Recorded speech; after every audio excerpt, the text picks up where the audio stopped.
So, um, have you ever had one of those moments where you just knew, kind of deep down, that something unseen was at play, Yeah. protecting you? Like a near miss or maybe a strange feeling. Exactly. Or just, an inexplicable turn of events that completely saved the day. Uh-huh.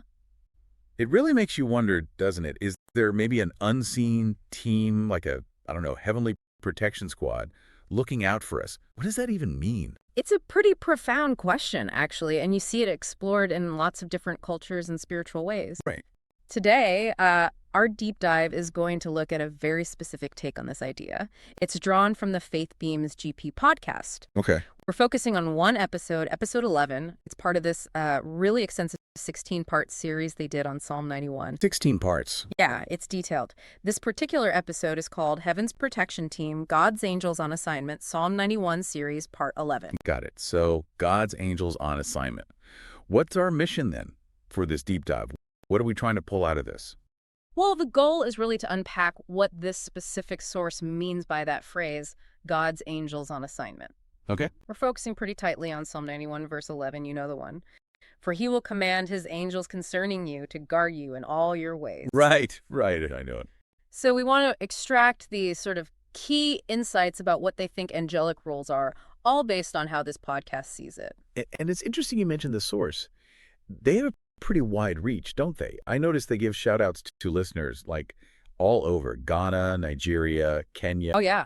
Trinidad, Tobago, Barbados, Guyana, Brazil, Italy, France, the UK. It's quite global. Which kind of hints that we might be hearing about some pretty diverse stories and experiences connected to this idea. Exactly. And what's really insightful, I think, about this source is how they anchor this whole concept of angelic protection right there in Psalm 91.11. Okay. For them, that phrase, command his angels, well, it isn't just a suggestion or a possibility. Right.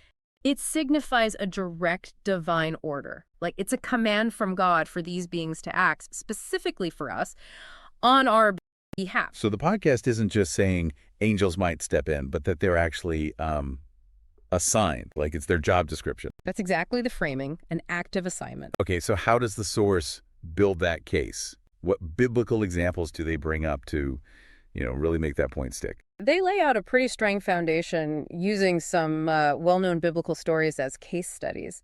Like what? Well, think about Daniel in the lion's den, right? The story says an angel shut the lions' mouths. Okay, yeah. Classic example. Or Peter in Acts 12, he's in prison, and an angel just, leads him out miraculously. Right. Past the guards and everything. Exactly. The source also points to Matthew 4.11. After Jesus' temptation in the wilderness, it says angels came and ministered to him. Provided for him. And then there's a really striking one from 2 Kings 6, Elisha and his servant.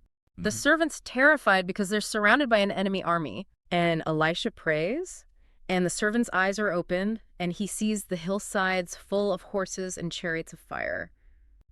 An angelic army, basically. Wow, okay. So these aren't presented as just like one-off flukes. Not according to the source, no. They're presented more as illustrations of, ongoing divine intervention through these assigned angels. And I guess if you connect that to the bigger picture, it really seems to reinforce that idea in Hebrews 1.14, the verse describing angels as ministering spirits. Exactly. Sent to serve those who will inherit salvation. That's the one. Right. So it paints a picture of a continuous assigned role, not just crisis intervention, but service and protection. That's the argument being made, yeah. Okay, but then how does this translate to today? For listeners, for you and me, does the podcast bridge that gap? It does, and that's where this deep dive gets, I think, really compelling. The podcast moves from these ancient accounts to what they actually call angelic protection testimonies. Okay, testimonies. So like modern stories. Yeah, modern-day stories. And they're often quite intriguing, sometimes pretty mysterious in how they unfold. So we're not just talking about vague feelings here. The podcast gives specific accounts. Oh, very specific. For instance, they share a story from Italy. A family, apparently saved from a really bad car crash by a stranger, a mysterious person who pulled them out of the wreckage and then just vanished. Completely gone. Vanished. Huh. Okay, what else? There's one from Kenya, a missionary reportedly facing a violent mob. Witnesses described seeing a sort of glowing presence around him, and he was unharmed. Glowing presence. Wow. Does the podcast offer any, explanation for why these protectors seem to disappear afterwards? Is there a common thread there? The source doesn't really give a hard theological reason why they disappear. The common thread seems to be more about the inexplicable nature of the rescue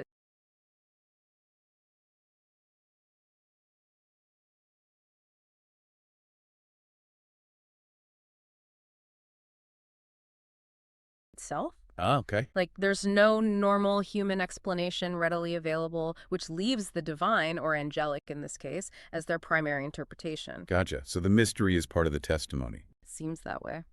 They also talk about a story from Guyana. A child got lost in the forest, was missing for 2 whole days, Oh, wow. Scary. found totally unharmed, and the child claimed a tall man in white had stayed with him, kept him warm. A tall man in white. Interesting. Then there's South Africa, a woman escaping a flood, carried to safety, apparently, by a stranger who, again, vanished without a trace once she was safe. It's a recurring theme, then, this vanishing helper. It seems to be in these particular accounts they share. And one more from the UK, a teenage girl caught in a dangerous alleyway felt like an unseen force literally pushed her away from someone about to attack her. Pushed by something unseen. That's powerful stuff. These stories really serve as kind of modern-day echoes of those biblical examples, then. That's exactly how the podcast presents them, as affirmations of that core principle from Psalm 91. Okay, so these accounts are pretty compelling. It does make you wonder, though, what are the, let's say, rules or the parameters for these angelic assignments, according to the source? Do they just act on their own? Is there a dynamic described? Yeah, the podcast is actually very clear about this part. Angels, in their understanding, they don't replace God. They're not acting independently. Okay. They execute God's will. That's the key. And their assignment, going back to Psalm 91.11, is to guard us in all our ways. All our ways. Not just during huge emergencies. Exactly. Not solely during moments of obvious crisis. The idea presented is more like a daily, ongoing guardianship. And they back this up with other scriptures, too, like Psalm 34.7, talking about the angel of the Lord encamping around those who fear him. Right, surrounding them. And Exodus 23.20, where God promises to send an angel ahead of his people to protect them on their journey. So it's just something more constant. Maybe even subtle day-to-day guidance or protection, not just the dramatic rescues. It seems to be the implication, yes, a broader scope of protection. And you mentioned they execute God's will.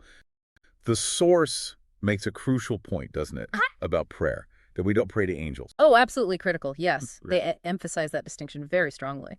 So it's not about us trying to command angels ourselves, No, not at all. but rather acknowledging that God is the one who commands them. Precisely.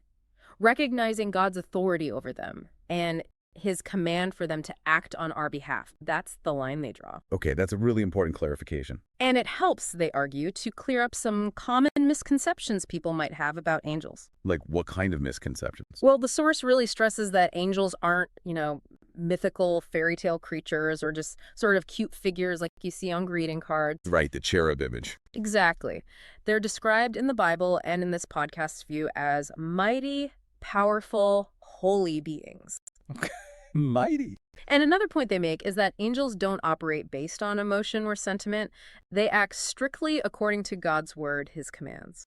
So very purpose-driven. Yes. And this understanding kind of frames their role within a larger context, what the Bible calls spiritual warfare. They reference Ephesians 6.11. We wrestle not against flesh and blood, but against principalities, against powers. Exactly, against spiritual forces. So the podcast really wants to reinforce that this angelic help they're talking about is presented as real, tangible help, not just symbolic. That definitely challenges some of the maybe more watered-down popular ideas about angels.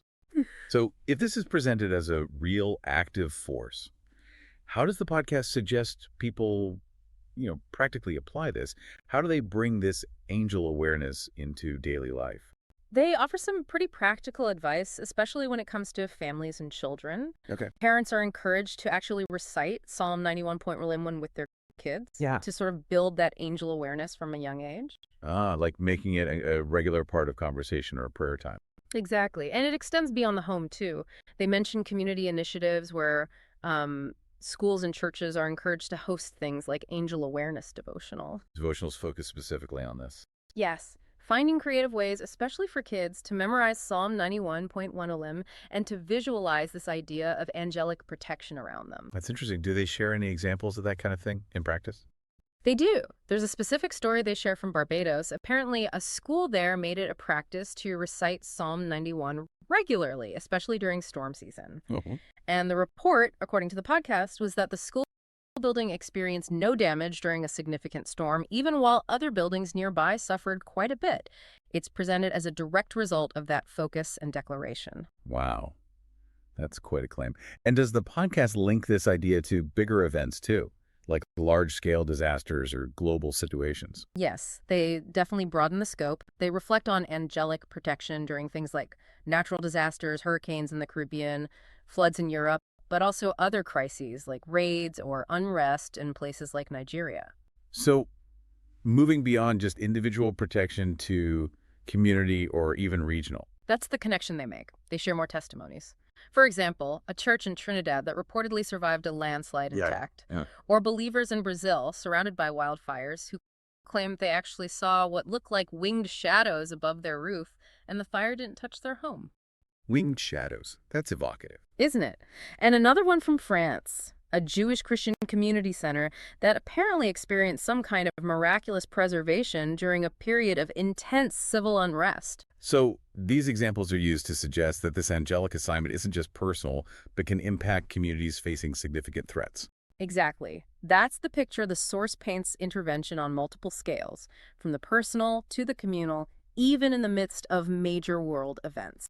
Okay, so wrapping this up, what does this all mean for you, the listener? We've taken this deep dive into the Faith Beams GP podcast, episode 11, and it's given us this really specific and fascinating perspective on unseen angelic protection. Yeah, it's quite a narrative they build. It stretches right from these foundational biblical accounts through to these very modern, sometimes quite startling testimonies. Suggesting this continuous active role for God's angels on assignment, as they put it, impacting personal lives, but also potentially larger events. It definitely invites you to consider a reality where maybe protection isn't always visible or easily explained by just the facts we can see. Yeah. Maybe, as you listen to this, you've thought of your own moments, times where you felt inexplicably safe, maybe, or experienced a lucky break, a fortunate turn of events that just seemed, well, against the odds. It's certainly food for thought. It is. So maybe as you go about your day, it could be interesting to just reflect on those experiences. Perhaps consider, different perspectives on the layers of protection that might or might not be at play in your own life. Just something to ponder.